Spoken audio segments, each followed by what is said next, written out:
Et namasté à tous, je suis très heureuse de vous joindre. Je voudrais partager des réflexions sur ce sujet qui m'a toujours été cher.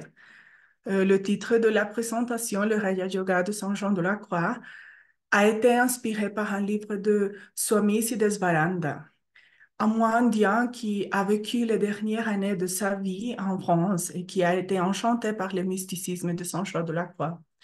Voyant la similitude des écrits de ces écrits de Saint Jean avec le mysticisme hindou, il nous dit ce qui suit. Il nous dit, les chrétiens doivent chercher, doivent pas chercher dans l'hindouisme ou le bouddhisme la vérité qu'ils ne trouvent pas. Les bouddhistes ou les hindous ne doivent pas non plus se tourner vers d'autres religions. Elles contiennent toute la vérité. Et nous pourrions dire qu'en réalité, comme dans une grande synthèse, l'ensemble de la pensée humaine, en philosophie, en religion et en sciences, est un merveilleux arc-en-ciel diffractant la pure lumière de la pensée unique. Certaines réflexions que je veux partager sont inspirées par son livre, bien sûr, mais beaucoup d'autres proviennent d'une lecture personnelle des poèmes de Saint Jean de la Croix, et surtout comme des commentaires qu'il en fait et de la relation qu'ils ont avec la science du yoga et du Raja Yoga. Ici, je veux faire une étude comparative et on souligne une fois de plus la communion des grandes religions et philosophies est une communion qui se manifeste chez Saint Jean à travers l'art sublime de la poésie, l'art qui transmet la puissance créatrice du son, du verbe. La poésie est l'une des formes d'expression de l'expérience mystique. Nous nous concentrerons d'une part sur des parties de la nuit obscure de l'âme et la vieille flamme d'amour, ainsi que sur des sections de commentaires qui s'appellent la montée du Carmel, que Saint Jean a écrit pour expliquer aux membres de sa communauté les sons profonds du poème La nuit obscure de l'âme. Nous examinerons donc en parallèle les idées générales présentées par Patanjali dans ses Yoga Sutras et par le poète mystique espagnol. Pour des raisons de temps, je ne lirai pas le poème, même si je le voudrais, mais au cours de l'exposé, je citerai les vers nécessaires pour comprendre le parallèle établi. La mystique de Saint Jean, inscrite à l'abri de la religion chrétienne, n'est pas très différente de la vision que nous offre le yoga. Rappelons-nous tout d'abord que les sens du mot yoga et du mot religion renvoient tous deux à une intention commune, que c'est l'union. Alors, yoga vient du sanskrit yug, qui veut dire lié, uni, et sa pratique vise à unir l'esprit individuel de l'homme au grand esprit de Dieu. Religion vient du latin religio, religare, et ce mot est formé avec le préfixe re, indiquant l'intensité, le verbe ligare, qui veut dire lié, uni, comme yug, et le suffixe ion, qui veut dire, ou qui dénote en action, un effet. Alors, pour les besoins de cette comparaison, il faut prendre en compte le suivant. Nous parlons ici des similitudes et des points communs entre Saint Jean et les préceptes du Raja Yoga, sans pour autant dire qu'ils sont identiques, car ils partent d'approches différentes, de traditions différentes. En tant qu'étudiant de théosophie, on fait une étude comparative des sciences, des religions, etc. Et il est notre but de mêler ce que les textes de nature profonde et spirituelle ont à nous dire, dans le but ultime de les appliquer dans notre vie quotidienne. Il s'agit d'une vision du christianisme du point de vue mystique, qui est, selon ma compréhension, l'expression la plus profonde et la plus ésotérique de cette religion. La véritable spiritualité ne se limite pas à une religion, à une croyance ou école philosophique, Mais en réalité, chez les esprits religieux, ainsi que chez ceux dont l'attitude est extra-religieuse mais profondément spirituelle, il existe un désir profond d'entreprendre une quête qui dépasse les sens et l'intellect, parce qu'il présente l'existence de quelque chose de plus et nourrit un désir d'union avec le divin. Pour ces esprits, le yoga est le moyen de s'approcher de la réalité. Le yoga en tant qu'union, désir d'union. Saint Jean de la Croix est l'un des plus hauts représentants de la littérature mystique espagnole. C'est une littérature produite par des religieux qui ont approfondi la doctrine et dans leur esprit ont eu l'intuition que les mots et les enseignements de la religion vont bien au-delà du sens littéral et que la communion avec le divin commence par un retour sur soi et un voyage personnel et intime.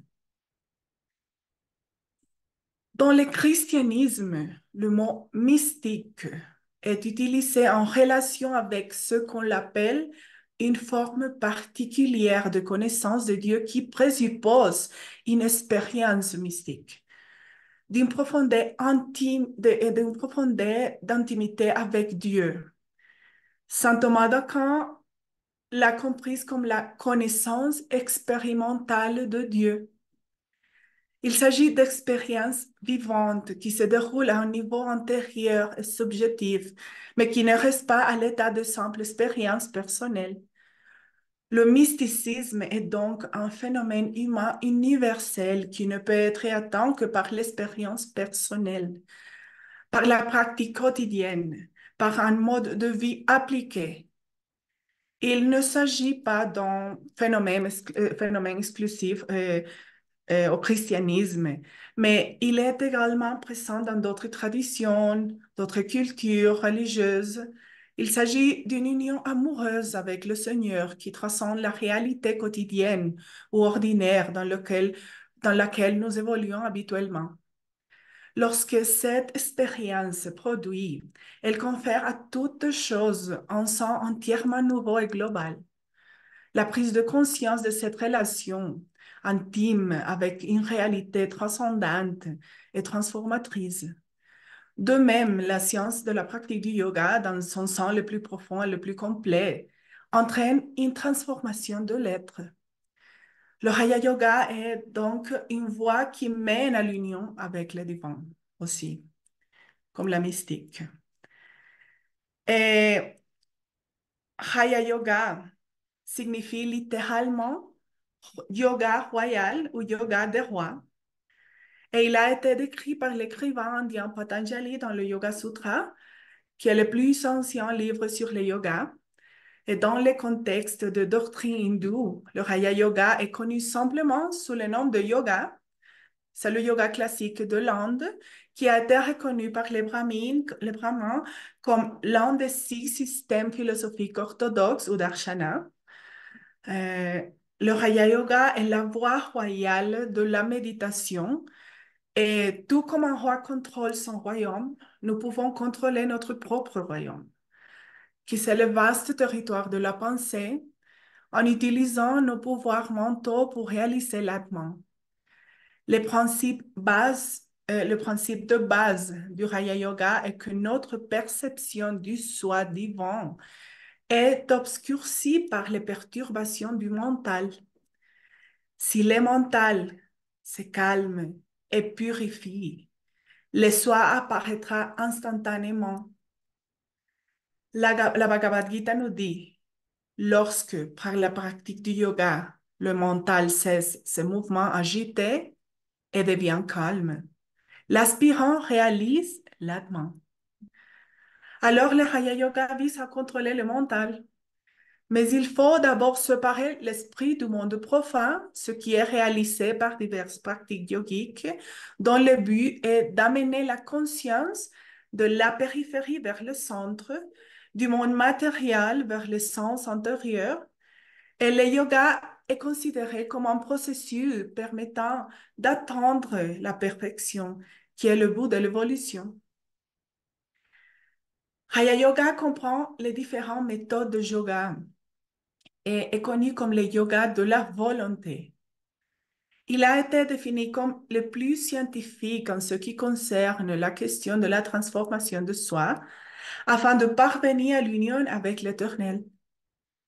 Il développe la volonté par la concentration et la méditation et permet au système nerveux de se mettre en harmonie avec les vibrations supérieures.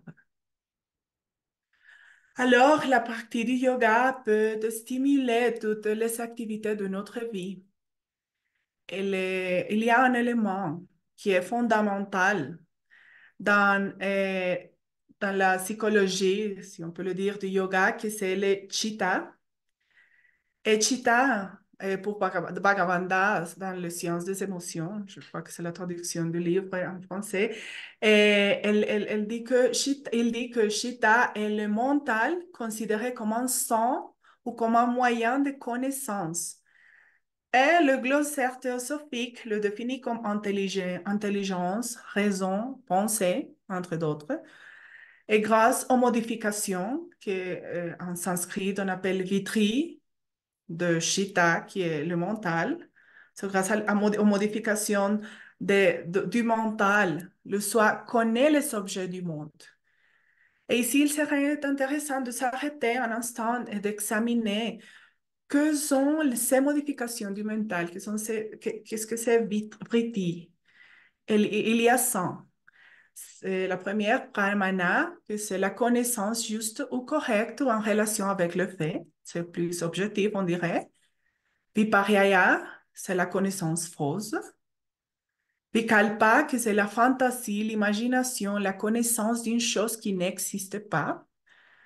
Le nidra, c'est le sommeil, toutes les images qu'on a dans un état de sommeil, de rêve. Et smritaya, la mémoire. Retenons que les modifications du mental ont des sources diverses. On le voit, les 100 sources qu'on a mentionnées. Et un point commun, qui est la génération d'images mentales à partir soit des sensations, soit de la mémoire, soit de l'imagination, ou bien encore de l'état de rêve. Patanjali définit le yoga comme la cessation de la modification de chitta. Ça veut dire, à travers de la pratique du yoga, on réussit la cessation de la modification de chitta. L'objectif de cette démarche concrète est le retour vers le soi. Et le soi avec un majuscule parce que c'est le soi qui est le soi divin. La science du yoga, comme on le sait, reconnaît 8 étapes proposées je suis sûre que vous les connaissiez, mais je vais les montrer aujourd'hui pour nous, nous rappeler de ça. Et elle nous donne des indications pour entreprendre cette tâche de cesser la modification du mental et retourner vers le soi avec majuscule. Et Patanjali le présente dans le chapitre 2 de Yoga Sutra de Patanjali et le Sutra 29 comme suit. Alors, la première, c'est Yama, c'est l'autodiscipline, l'abstinence, et c'est une relation avec le monde extérieur. Et les yamas sont 5. Ahimsa, s'abstenir de faire le moindre mal à toute créature, de quelque manière que ce soit, un acte, parole ou pensée.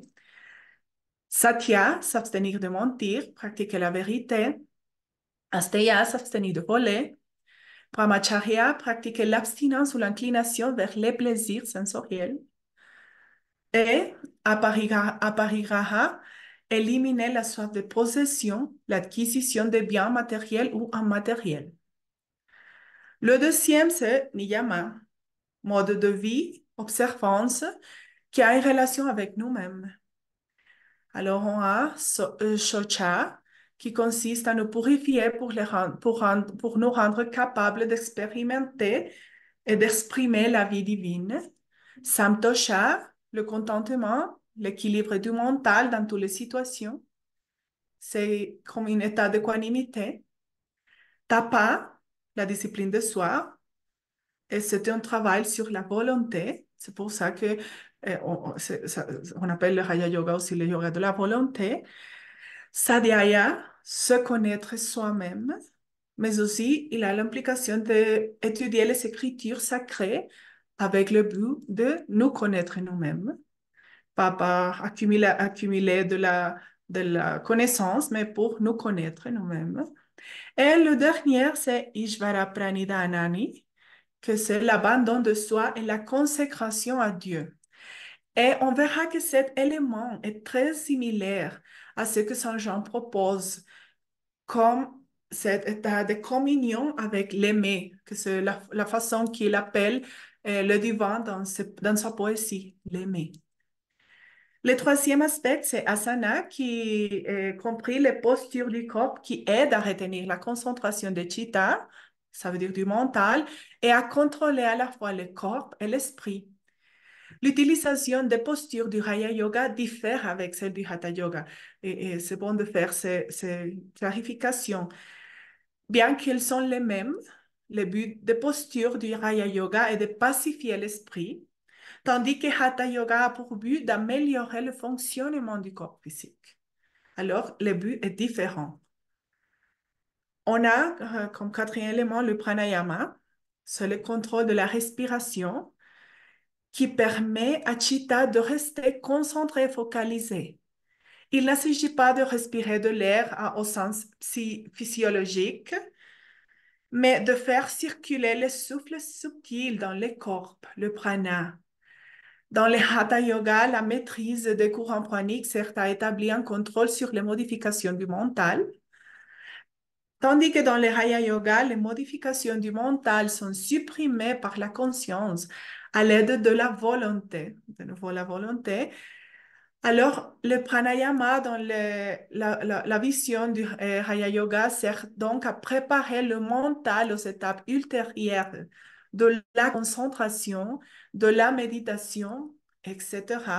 Et il existe une relation très étroite entre la respiration matérielle et la respiration subtile.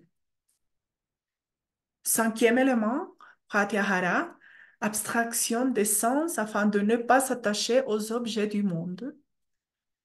Sixième dharana, que c'est la concentration. Et septième dhyana, que c'est la méditation. Et la voie du silence décrit cet état d'une façon très belle. Et il nous dit, lorsque tu seras entré dans le septième état, ô bienheureux, tu ne percevras plus le toi sacré, car tu seras toi-même devenu ce toi. Ceci, ô yogi triomphant, est ce que les hommes appellent dhyana, le véritable précurseur du samadhi. Et on a le huitième, qui est le samadhi, qui est l'état d'unité ou de superconscience. C'est un état de pic du yoga dans lequel l'aspirant nie la différence entre le sujet et l'objet. Le processus de concentration et l'objet devient une seule et même chose. La cessation de la modification de chitta. On dirait que les deux premières étapes, yama et niyama, sont essentiellement la préparation préliminaire et ont pour objet la moralité et l'éthique.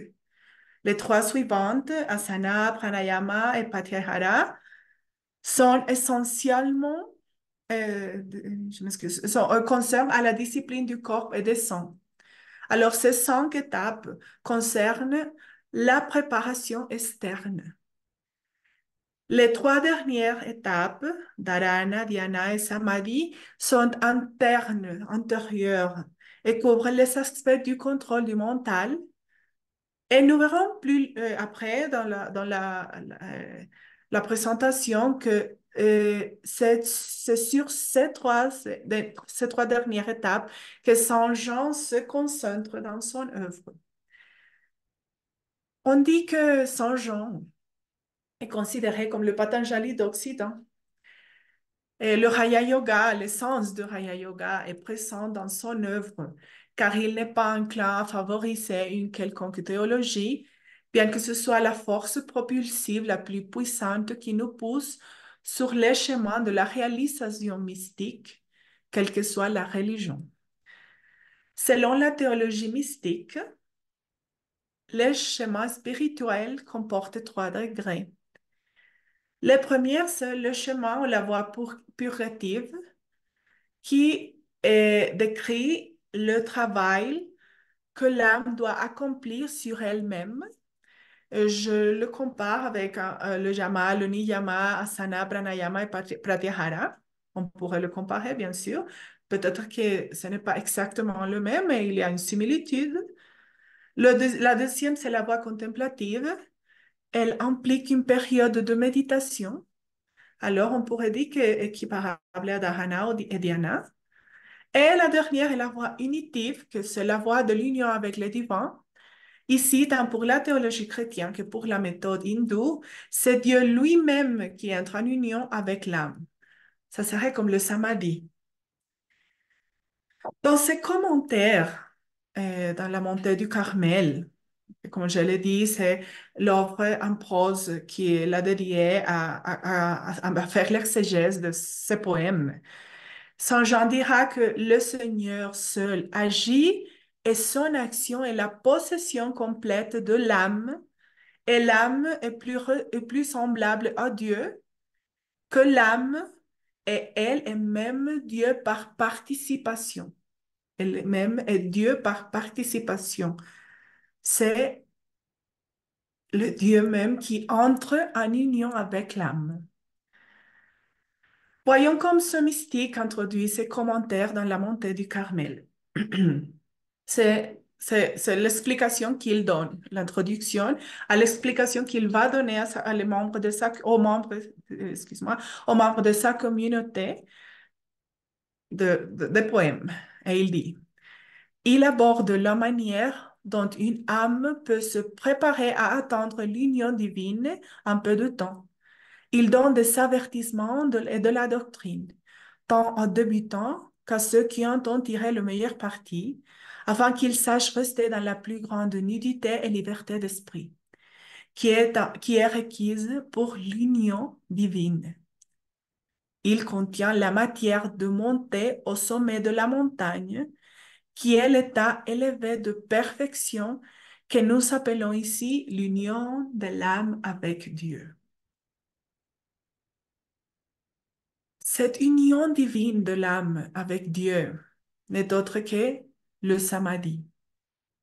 Pour cela, l'âme doit se débarrasser de tout ce qui est temporel, rester dans la plus grande nudité, c'est-à-dire le renoncement à tout ce qui n'est pas Dieu.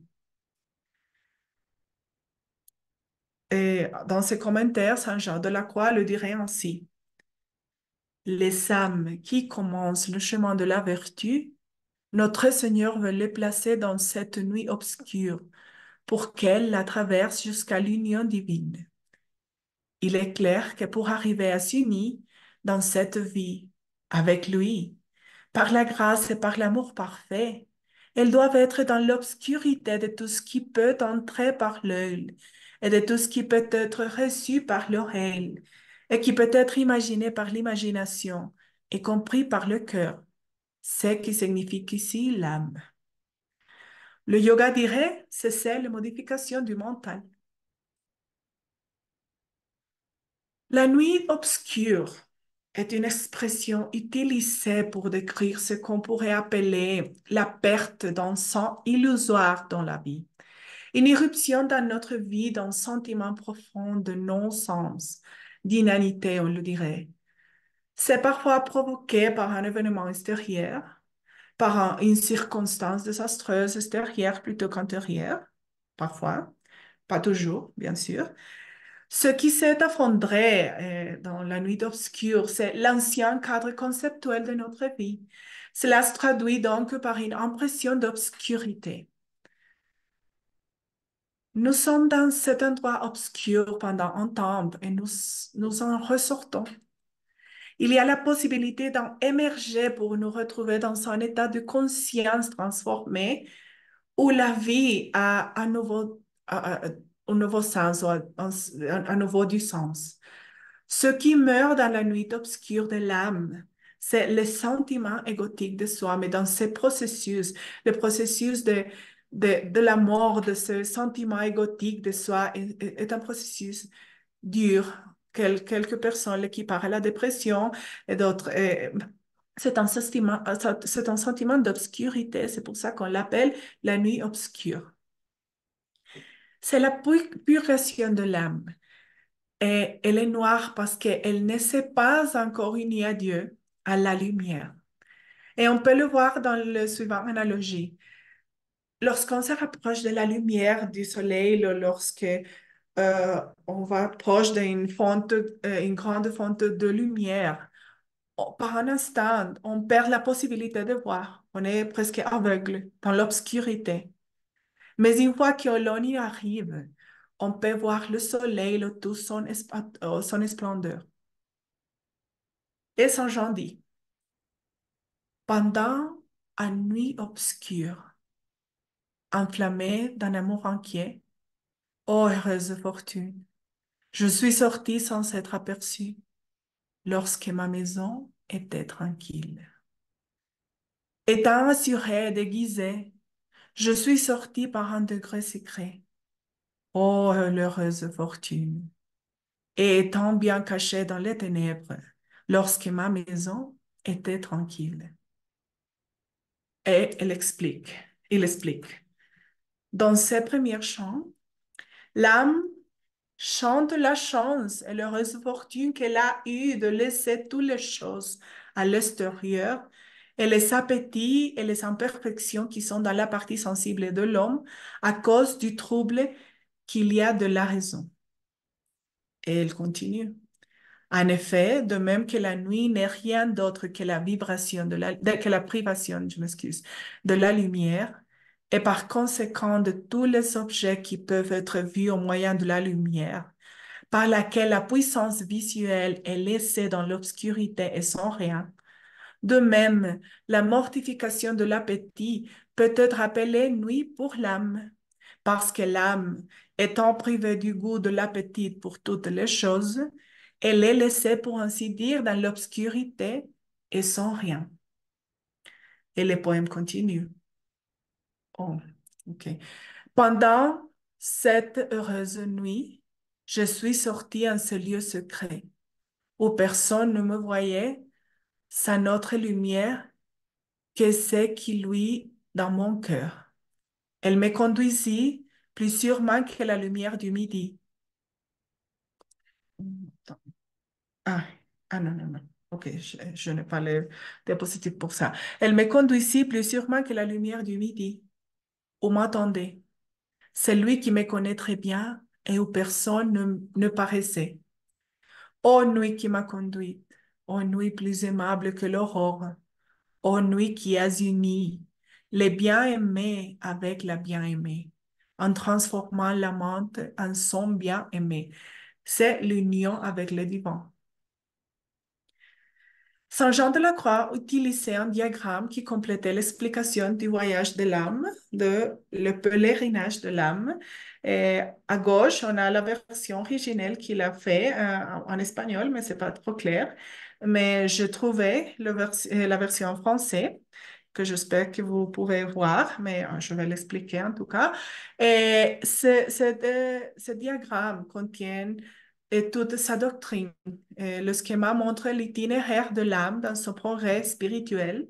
Il montre la fin qui est l'union et l'union avec le divin, le renoncement à tout ce qui n'est pas Dieu, que c'est le centre du cercle qu'on voit là. Le renoncement à tous les biens du ciel et de la terre pour ne rester à la fin qu'avec les biens de Dieu, que c'est le seul bien qui vaut la peine. Et le dessin, comme vous pouvez le voir, montre trois chemins. À droite, on voit le chemin je m'excuse. À droite, on voit les chemins qui suivent les biens de la terre où où se place l'esprit égaré. À gauche, on voit l'esprit imparfait qui suit les biens du ciel. Et celui du centre est le chemin du mont Carmel. C'est le chemin qui représente l'esprit de perfection et suit en seulement répéter autant de fois que nécessaire. Et le mot, c'est rien. Ce mot est répété chaque fois que nous devons renoncer à quelque chose pour atteindre l'union avec Dieu. Et ce chemin, le chemin du centre, le chemin du mont Carmel, c'est le seul chemin qui atteint le sommet de la montagne de deux autres. Parce que l'un suit les biens de la terre et se perd en dehors de la montagne, et l'autre les biens du ciel, et bien qu'il monte, il n'atteint pas le sommet. Ça me fait souvenir d'un livre d'Annie Besant vers le temple, où elle décrit le pèlerinage de l'âme. Elle décrit une montagne, et dans le sommet de la montagne, et il est le temple, et il y a seulement quelques personnes qui dans la vie, peuvent voir le sommet de la montagne. Les autres, elles parcourent le chemin en cercle.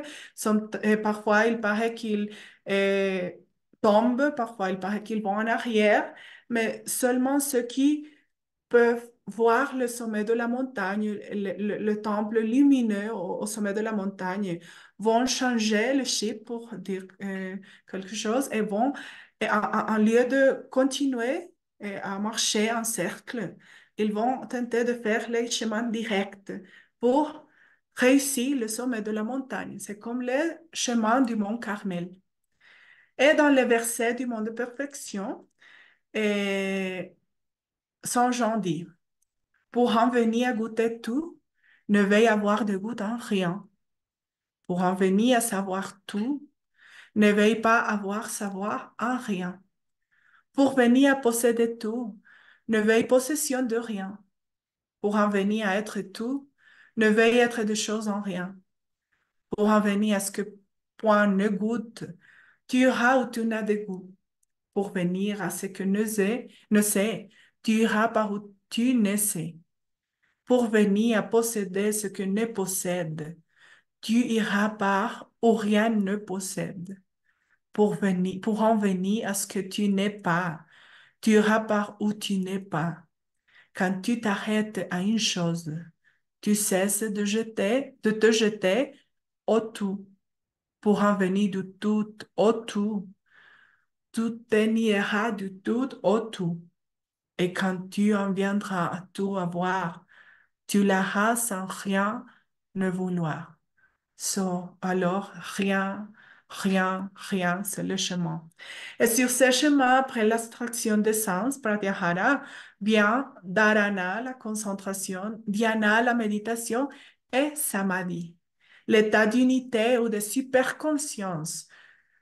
Dans son œuvre, Saint Jean utilise continuellement les termes concentration, méditation, contemplation et contemplation infuse. Le mot infuse signifie grâce, don, connaissance qui est infusée par Dieu ou une autre puissance surnaturelle dans les êtres humains. La contemplation infuse, selon Saint Jean, est la période pendant laquelle les disciples abandonnent une fois pour toutes toute initiative dans son développement spirituel. C'est-à-dire, c'est la réalisation. C'est le terme final que l'âme découvre par elle-même lorsqu'elle arrive au terme de son pèlerinage spirituel et qui est réalisé par Dieu dans l'âme humaine. C'est l'abandon à notre nature supérieure. On se rend à notre nature supérieure. Et dans la nuit obscure, il exprime comme ça, en me délaissant et en m'oubliant de moi-même, j'ai penché mon visage sur mon bien-aimé. Toute chose étant perdue pour moi. Je me suis quitté et abandonné moi-même, en me délivrant de tout soin entre les lits blancs. Bon, alors si nous établissons un parallèle avec la conception du Raya Yoga, nous pourrions le voir comme suit.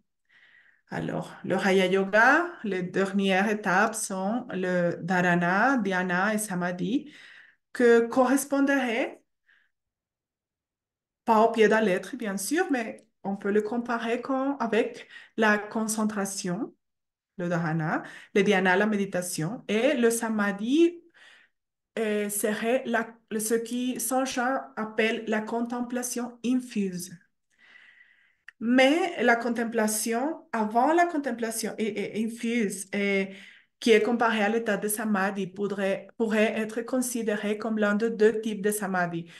On parle de deux types de samadhi dans le yoga sur Indicem, bien sûr, mais il y a deux qu'on peut comparer avec dhyana et le samadhi.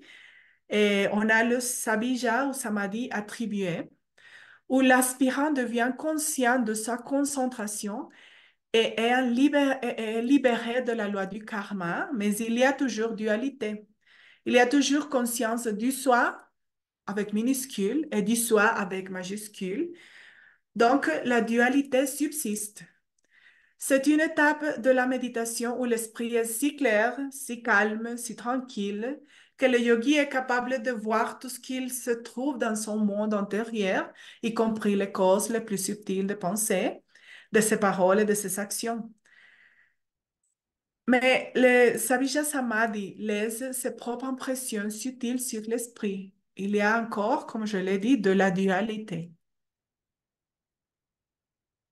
Chez les Nirvija Samadhi, qu'on l'appelle le Samadhi sans sémence, et on a la forme la plus élevée de Samadhi. Et à ce stade, il n'y a plus de distinction entre le sujet et l'objet. Il s'agit d'une union complète. Il n'y a pas de dualité. Il est mentionné dans le Yoga Sutra de Patanjali comme le but ultime du Raya Yoga, l'état le plus élevé, une condition dans laquelle il n'y a rien d'autre dans l'esprit que la conscience et la conscience intense de Purusha. Non seulement aucun karma n'est généré, mais les semences, c'est pour ça qu'il s'appelle sans semences, parce que les semences du karma futur sont détruites, de sorte qu'il n'y a pas de renaissance pour faire fructifier ce semences, c'est grand. La voix du silence nous dit le suivant. Et maintenant, ton soi est perdu dans le soi avec majuscule, ton soi avec minuscule est perdu dans le soi. Le toi-même en minuscule, un toi-même avec majuscule, absorbé dans le soi avec majuscule dont tu as rayonné tout d'abord. Où est ton individualité? Oh la nous. Non, excuse-moi. Où est ton individualité? Oh la nous. Où est le la nous même? C'est l'étincelle perdue dans le feu, la goutte dans l'océan, le rayon toujours pressant, devenu le tout et le rayonnement éternel. Ça, c'est le stade de Samadhi. Examinons le texte de Saint Jean, les commentaires. Il nous dit que Saint Paul également a enseigné le suivant. Devenons ignorants pour devenir sages, de sorte que pour que l'âme soit unie à la sagesse de Dieu, elle doit d'abord aller vers l'ignorance plutôt que vers la connaissance. Ce degré est décrit comme le suit dans la Bhagavad Gita, et il dit, abandonnez tous les devoirs, dharma, et prenez refuge en moi seul. Et Saint Jean, dans la nuit obscure, dit, il dort tranquille dans mon sang, qui est plein de fleurs, et que je garde tout entière pour lui seul. Il m'a frappé les coups avec sa main douce et paisible, et il a suspendu tous mes sangs. Les sutras 2 et 3 de Patanjali nous disent, le yoga est l'arrêt de l'activité automatique du mental. Notre sang est révélé, établi en lui-même. Entre ces deux points, il n'y a pas de succession dans le temps. L'événement a lieu dans l'éternité de l'instant. Saint Jean nous dit que le soleil resplendissant se lève à l'horizon lorsque la nuit est terminée. Le saint, par exemple, Saint Jean affirme unanimement que cet état ne s'accomplit que par la grâce du Seigneur en réponse à l'abandon total du disciple. Souvenons-nous ici de la dernière des observances, Uniyama, Ishvara Pranidanani, qui est l'abandon de soi et la consécration à Dieu. Et il ne s'agit pas d'une simple adhésion au concept, mais d'un état progressif de la personnalité comme acteur principal pour laisser la place à la conscience suprême. Et on dirait que ta volonté soit faite. C'est de s'abandonner à la volonté suprême. Et telle est la signification de cette observance. Et le Bhagavad Gita nous dit le suivant. Je t'ai accordé la faveur, Arjuna, de voir cette forme suprême révélée par mon yoga. Ni les sacrifices, ni les Védas, ni les aumônes, ni les travaux, ni les grandes austérités, ni les études intenses ne peuvent obtenir la vision de cette forme. Ça, c'est au chapitre 11. Alors, si on suit la théologie mystique, la contemplation n'apparaît qu'après l'abandon de la méditation. Lorsque les ténèbres du mental, de la mémoire et de la volonté s'étendent sur l'esprit, que la contemplation est l'héros qui annonce l'aube de l'union de l'âme avec Dieu. Lorsque le disciple a renoncé aux austérités et qu'une longue série d'humiliations lui fait conquérir l'humilité de l'âme, humilité née de la connaissance de l'impuissance des tentatives humaines au dernier stade de l'évolution de l'âme. La contemplation infuse de la substance de la foi chrétienne et la descente de Dieu dans l'homme. Et Saint Jean nous dit, ô côté agréable, ô délicieuse plaie, ô main douce, ô délicat touchement, qui a le goût de la vie éternelle, qui paye tous mes dettes. En faisant mourir, vous savez changer la mort en la vie. Ça, c'est dans le poème La vie flamme d'amour. Et le Bhagavad Gita nous dit, la Bhagavad Gita, je m'excuse, nous dit, après avoir aidé le disciple à traverser la nuit noire, et, oh non, je m'excuse, sache, ô Pandava, que ce qu'on appelle renoncement est en vérité du yoga. Celui qui n'a pas renoncé à l'imagination du désir ne peut devenir un yogi. Alors, après avoir aidé le disciple à traverser la nuit noire par le processus de cesser les modifications du mental, le Raya Yoga le dépose sur l'autre rive, cette fois devant un aspect positif que c'est la contemplation infuse. Au cours de ce voyage de transformation, l'âme est passée de l'état actif à l'état passif par l'action surnaturelle de la grâce de Dieu, ce qui signifierait que l'on atteint le point où la réalité se révèle d'elle-même.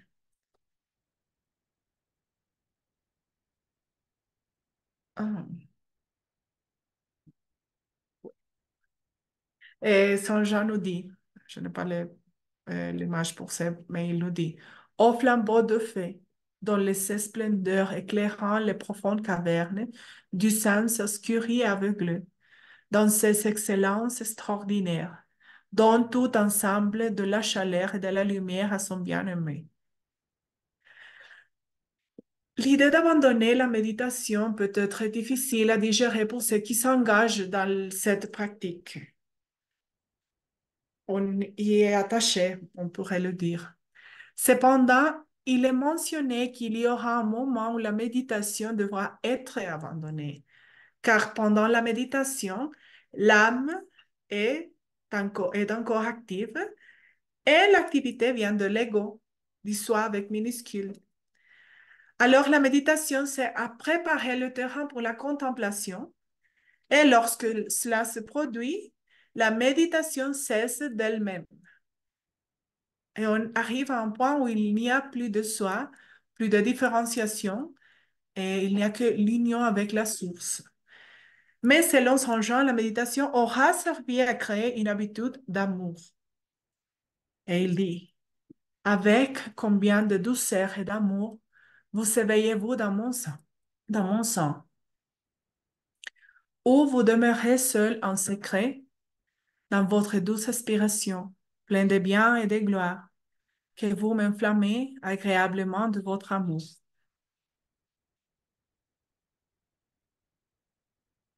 Cette connaissance ou vision amoureuse de Dieu est identique à l'intuition métaphysique. Seul Bouddhi nous permet de pénétrer les régions universelles, les particulières et les domaines de nos réactions émotionnelles, véritables sources d'erreur, on dirait. Alors que l'intuition intellectuelle, le Bouddhi, opère à nous aider à devenir Dieu par participation, comme le disait Saint Jean. La vérité intellectuelle contenue dans la formule védique, tu es cela, on devient un avec cela.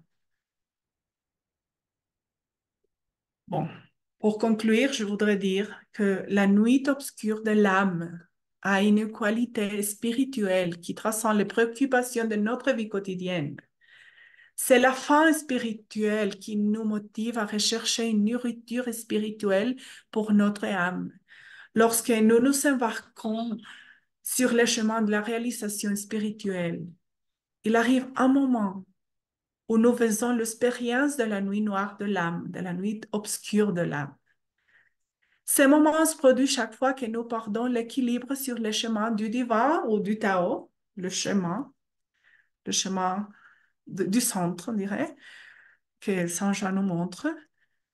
Et en ce qui concerne au Rayo Yoga, ce thème de la voie royale est un véritable escalier vers la réalisation du soi avec majuscule. La tâche est immense, surhumaine, car elle mène à des états surhumains. La tâche est semée d'embûches, d'obstacles. Puissions-nous avoir la volonté, le courage, l'énergie, la patience de la parcourir. Le Raya Yoga et la vision mystique de Saint Jean indiquent ainsi la réalisation de l'état non dual de l'existence qui apporte un sentiment d'appartenance au monde avec un profond bien-être, un contentement, un épanouissement, une paix et une joie, sans peur ni attachement. Tout progrès et toute puissance sont déjà dans chaque homme, dans chaque femme, dans chaque être humain. La perfection est dans la nature de chaque être humain. C'est seulement c'est seulement lui qui est empêché de suivre son cours.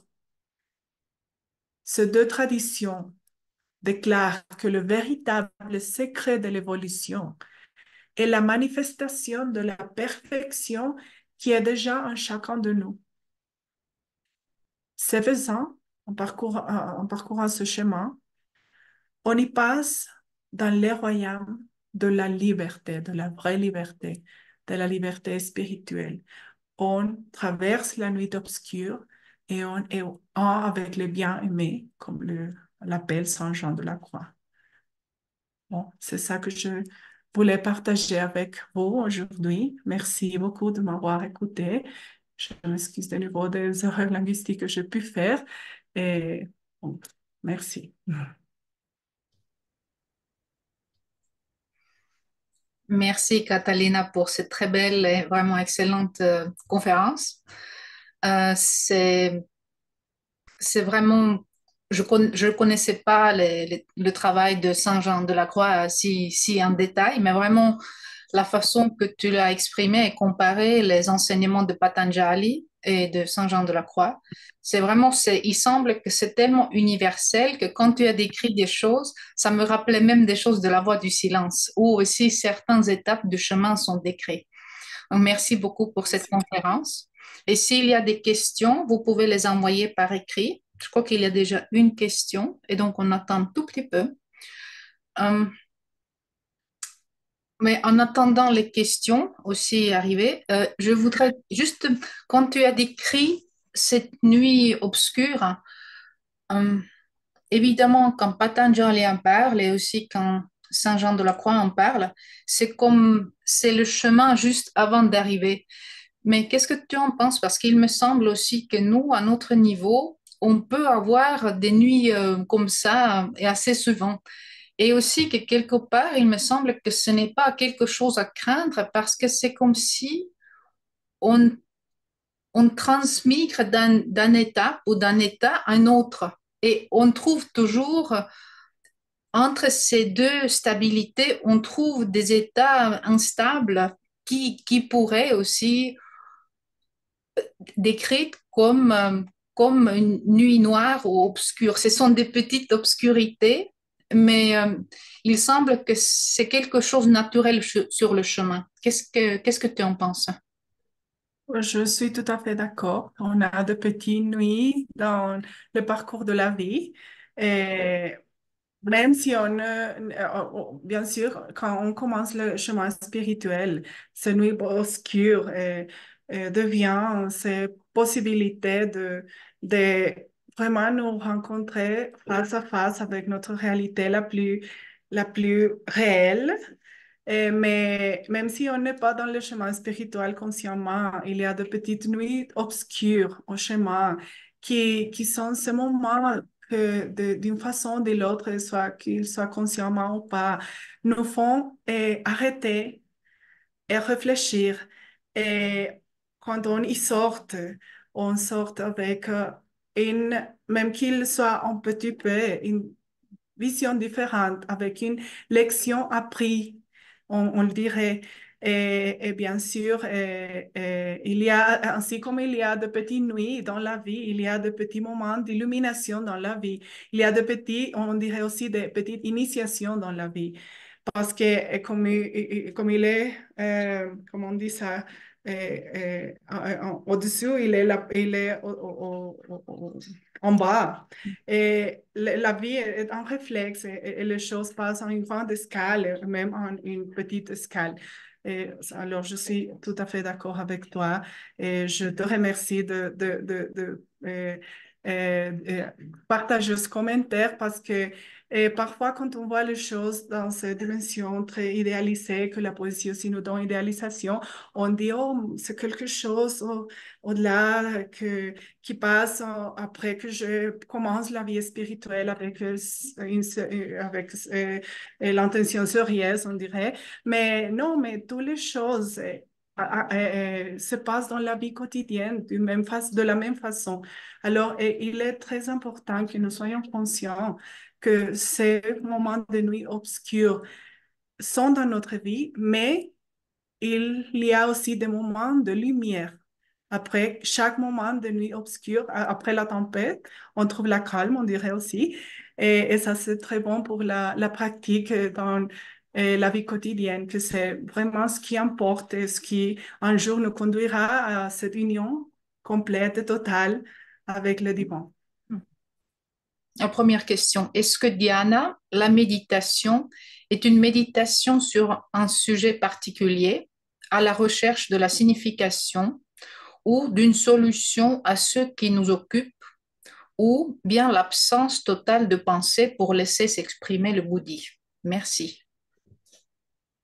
De la façon que je le comprends avec ce parallèle que j'ai essayé d'établir entre le Raya Yoga et la mystique de Saint Jean de la Croix, et le dhyana est, est une méditation sur, Saint Jean de la Croix le mettrait comme la méditation sur l'idée de l'aimer, de Dieu, de s'aimer qu'il veut rejoindre. Et, mais, et bien sûr, quand on médite en ça, et comme il le disait dans les poèmes, ou dans le chemin, rien, rien. Alors, dans le chemin de la méditation, comme je le vois, on se débarrasse, on dit débarrasse, oui, de toutes les choses qui nous empêchent de cette union avec le divin. Et bien sûr, dans ce processus, les bouddhistes s'expriment d'une façon naturelle. On se met en contact avec le plus haut de notre hum, bouddhi. Je ne trouvais pas les mots, pardon, de notre bouddhi.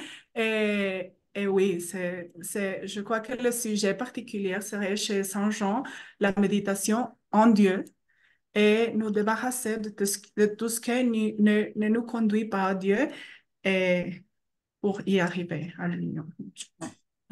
C'est toujours une question, est-ce que c'est actif ou passif? Parce que j'ai l'impression aussi que c'est ce qu'elle nous demande quelque part. Est-ce que c'est qu'on doit Oh, faire quelque chose ou est-ce qu'on doit laisser tout tomber pour que quelque chose d'autre puisse s'exprimer? Mais évidemment, oui. c'est...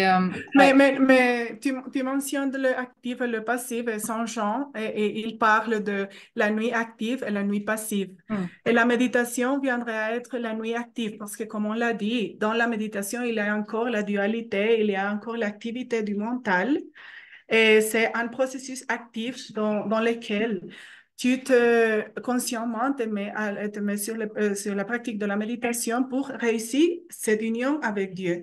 Mais une fois que cet état actif a été transcendu, Ensemble. oui, transcendé, alors il vient la nuit passive, que c'est cette union qu'il par la grâce de Dieu, on doit laisser Dieu agir en nous. Mais il faut avoir ces parties actives pour y réussir. Hmm. Oui, merci d'avoir Merci pour cette parlé sur ça. clarification. Oui. On a une autre question qui est un tout petit peu technique. C'est en anglais, mais je l'ai Ah, traduit en français. Donc, Patanjali parle de l'état de Kaivalya. Qu'est-ce que cet état par rapport de l'enseignement de Saint Jean de la Croix? Si c'est, je ne sais pas si c'est clair. Ah, c'est un peu technique, hein, donc oui, oui, OK.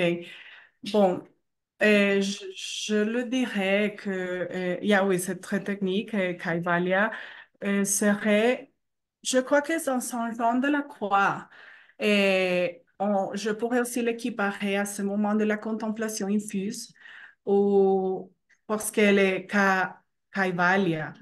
Et le stage final de illumination que le yogi peut attendre qui est aussi appelé moksha ou nirvana. Alors, je l'équiparerai aussi à la contemplation infuse. Quand Dieu a complètement nous prend notre esprit, il n'y a pas plus de différenciation, il n'y a que d'unité. Mais ça, c'est mon point de vue. Mais bien sûr, avec tout ça, on fait de parallélisme, on fait de lecture, mais c'est pour ça qu'on s'applique avec l'intuition, avec le discernement pour établir la lecture que chacun de nous peut avoir. Mais pour moi, je l'équiparerai à la contemplation en fils, bien sûr. merci Catalina. Ensuite, bonsoir, merci Catalina pour euh, comparer, je crois, cette étude. Et pour partager. Partager cette étude. Une question. Le mont Carmel, est-ce que le mont Carmel a le même sens que le mont des Olives euh, du, que Jésus a donné, où Jésus a donné son message? Et c'est où le mont Carmel? Bon, le mont Carmel, c'est un mont qui est un mont qui se trouve au nord d'Israël. Mais là, comme je le vois ici, le mont Carmel est plus une analogie, une métaphore pour ce sommet, comme on le voyait vers le temple d'Annie Bessin, ce sommet où est l'union avec Dieu. C'est plus une analogie pour la journée humaine en direction euh, à l'union avec le divin et ce qui concerne avec la relation que José Luis, oh, il a disparu. Let me see. Oh, here. Il étudie, José Luis, que si c'est le même le monde des olives ou je suis à donner son message, géographiquement, je ne le sais pas. Je ne peux pas te répondre. Je dois rechercher ça. Mais la voix comme je vois, le sang comme je vois le mont Carmel, c'est la représentation, le symbole de le rencontre avec le supérieur. C'est ça la voix que je pense la signification qu'il a. Et bien sûr, le monastère de Carmel, il était part de la ordre religieuse des Carmélites. Et On le car, dit comme ouais, ça en français, les ouais. Carmélites. Et le monastère était placé sur un mont en Espagne. Alors, c'est aussi, je crois que, je ne suis pas complètement sûre, mais il s'appelait ça aussi le mont Carmel parce que le monastère était là et il y avait tout un symbolisme en ça. Il a pris le symbolisme de ça. Oui.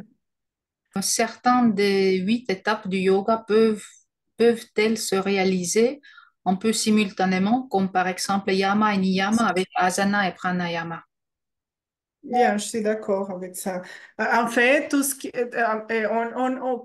pour que la main humaine peut comprendre, on fait ce schéma ou ces ordres de choses. Mais c'est comme l'échelle d'or de Blavatsky, on a 13 étages. Mais ça ne veut dire pas que seulement tu peux aller au deuxième quand tu réalises le premier.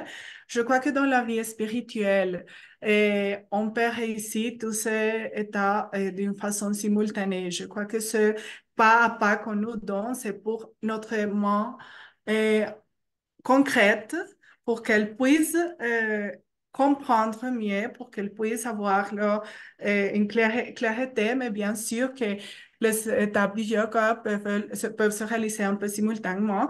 Et ça me fait souvenir du deuxième question de Hilbert. Je m'excuse, qu'il dit, est-ce qu'il peut nous arriver d'être en dhyana ou samadhi sans s'en rendre compte? Peut-être qu'il peut nous arriver. Parce que si on a ces visions que ça peut être simultané, oui, oui, parce que dans ces sortes d'états, l'espace et le temps disparaît et on y est. Alors, je crois que oui, bien sûr. Méditation sans semence correspond à quel niveau en particulier? Pareil pour la méditation avec semence. Est-ce qu'on peut donner des exemples de méditation avec semence et sans semence?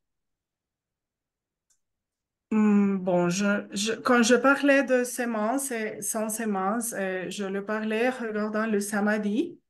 Et je mentionnais samadhi sans sémence et l'autre type de samadhi, les équiparant, les comparant avec les étapes de Saint Jean et la méditation et la contemplation infuse. Alors, le samadhi attribué, il y a encore de la dualité, et le samadhi sans sémence, qui est la forme la plus élevée de samadhi. Mais dans la vision de Saint Jean, et quand il s'agit de sans sémence, il n'y a pas plus de méditation, parce que la méditation, c'est le pas précédent à la contemplation infuse, que c'est l'union avec le divin.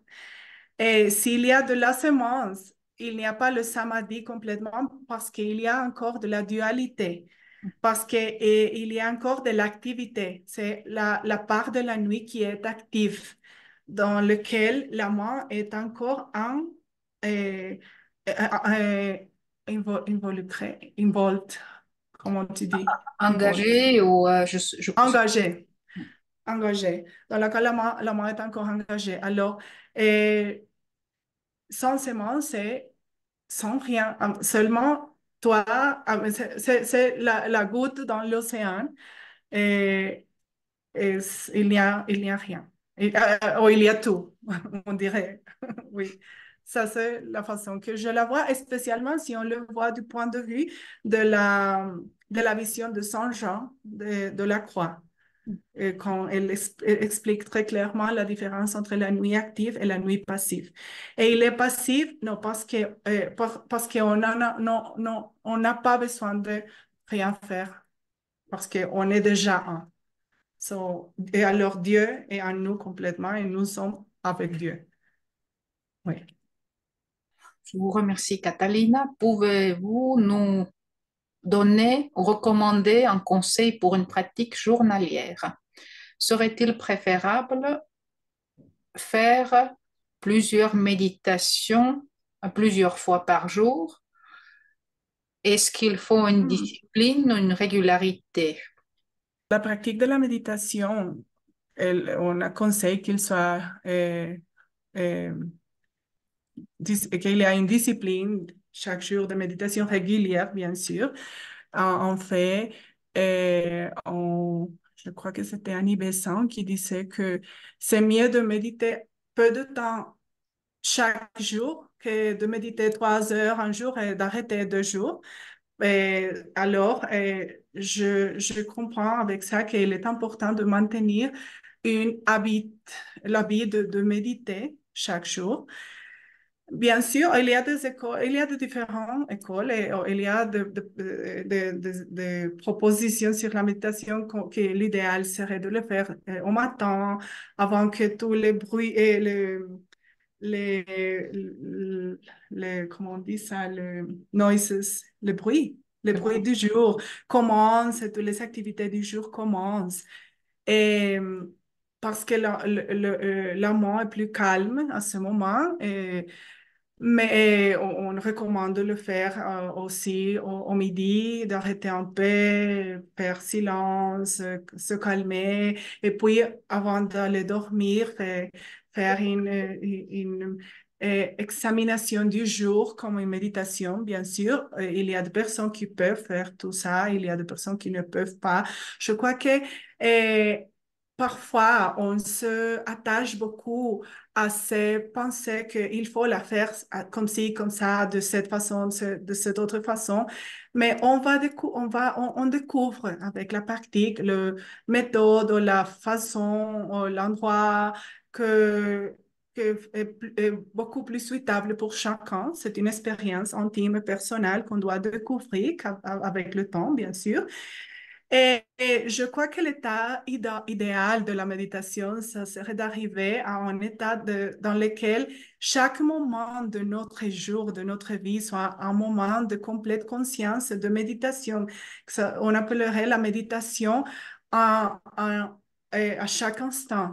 Ça serait, à mon avis, l'idéal. Mais comment est-ce qu'on réussit ça? Bien sûr, en pratiquant la méditation régulière, en pratiquant le silence, le rencontre avec soi-même, que c'est très important. Je vois qu'on mange toujours parce que notre corps a besoin de la nourriture pour se maintenir dans un bon état, avec certaines discriminations, bien sûr.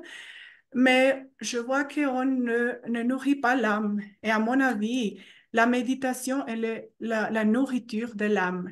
Alors, si on mange toujours le petit déjeuner ou le déjeuner ou le dîner ou quelque chose, si on mange 1 ou 2 ou 3 fois par jour, pourquoi ne pas méditer aussi 1, 2 ou 3 fois par jour pour nourrir l'esprit? Ça serait mon opinion. Oui. Mais chacun a la possibilité de trouver son propre chemin, son propre pratique, Très bien. sa propre pratique. Bien, très bien. Merci, Catalina. Je crois que avec ceci, on peut aussi terminer parce qu'il y avait une autre question, mais ça nous égare un tout petit peu notre thème, donc je crois qu'on peut la laisser à côté. Donc, je voudrais te remercier pour tes réflexions, pour tes pensées et cette vraiment cette comparaison qu'on peut uniquement avoir après avoir étudié nous-mêmes. Merci pour toi. Je voudrais te remercier au nom de la Société théosophique de France et j'espère qu'on aura d'autres occasions pour t'inviter. Et donc, est-ce qu'il y a encore une autre question? Ah oui, c'est très intéressant. Merci infiniment. Très bien. Il y a des remerciements encore qui arrivent. Oui, Merci. je te Oui, remercie. C'est Christa. Je te remercie beaucoup. Je remercie Hakim Dieu, à tous les amis qui nous ont accompagnés aujourd'hui. Je promets, Hilbert, que je vais rechercher sur sa question parce qu'il m'a laissé la curiosité.